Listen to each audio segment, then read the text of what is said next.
This is atrocity, abuse of authority. అధికారం చేతిలో ఉంటే ప్రజాపాలన అంటే, పారదర్శక పాలన అంటే కోట్ల రూపాయలు పెట్టి ఉద్యోగాలు అమ్ముకుంటారా మీరు?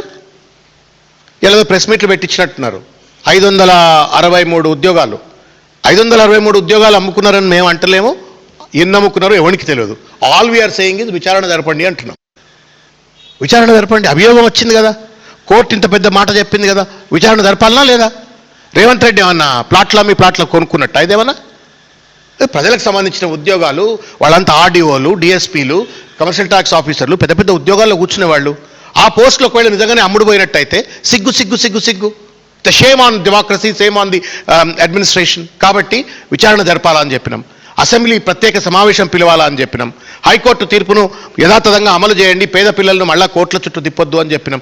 అది నేరమైనట్టుగా ఇవాళ వాళ్లను కొట్టిన తీరు, అరెస్ట్ చేసిన తీరు చూస్తే ఇది ఇక చూడ్రిగా ఈ పిల్లగాడు ఏం తప్పు చేసిండు, ఇక చూడ్రి ఏం తప్పిది, ఇక చూడ్రి ఏం తప్పిది. గొడ్డును గుంజుకపోయినట్టు గుంజుకపోతా అన్నారు. అదేదో గొర్రెపిల్ల అన్నట్టు. గొర్రెపిల్లని కూడా ఇట్లా గుంజుకపోవట్లేదు ఇవాళ రేపు.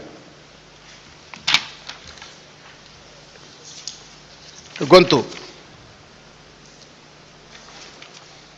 మేం తీవ్రంగా ఖండిస్తా ఉన్నాం. ఇది రౌడీ పాలన, ఇది రౌడీ పాలన. This is not democratic government. ఈ రౌడీ పాలనను మేము తీవ్రంగా ఖండిస్తా ఉన్నాము. ఒక పక్కన మీరు పరీక్ష నిర్వహించరాదు,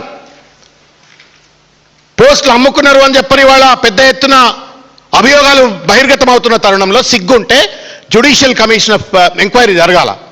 దురదృష్టం ఏంటంటే ఈ రాష్ట్రంలో నా బీజేపీ మాట్లాడు, మిగతా ప్రతిపక్షాలు ఎవరు మాట్లాడతలేరు.